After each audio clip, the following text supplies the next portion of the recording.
On the right, we see a bacteria cell where the DNA is directly exposed to the cytoplasm.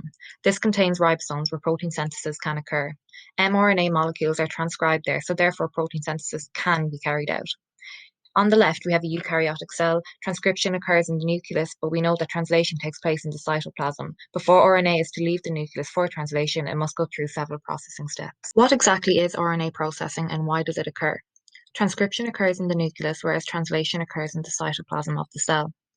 Before RNA exits the nucleus for translation, it must go through several RNA processing steps. These steps occur during the transcription of genes to mRNA. The three processes are known as RNA capping, RNA splicing, and RNA polyadenylation, or RNA tailing.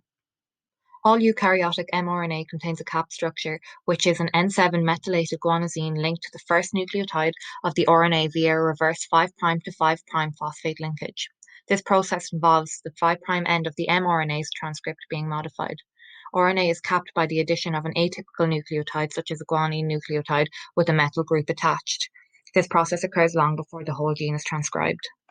The 3' end of the RNA is formed when a sequence called a polyadenylation signal shows up in the RNA molecule during transcription.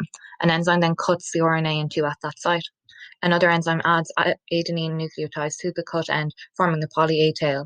The tail makes the transcript more stable and helps it get exported from the nucleus to the cytosol. Why capping and tailing? It increases the stability of an RNA molecule. It aids transporting mRNA from the nucleus to the cytoplasm. It identifies mRNA molecules, and it's also used as an indicator in protein synthesis to show that both ends of mRNA are present. I read something before saying that capping and tailing is almost like printing the pages of your favorite book. All books need covers, right, for protection. That's almost like the capping and tailing. In the printing process, you must allow for blank and messed up pages. That's almost like the removal of the junk DNA. In RNA splicing, specific parts of the pre-mRNA called introns are recognized and removed by a protein and RNA complex called the spliceosome. Exons are joined together by the spliceosome and make the mature mRNA. Then they are shipped out of the nucleus. This occurs as it changes the information content of the transcript, having a direct impact on the protein being made. Why splicing? We aren't sure why splicing exists, and in some ways it seems like a wasteful system. However, splicing does allow for a process called alternative splicing, in which one or more mRNA can be made from the same gene.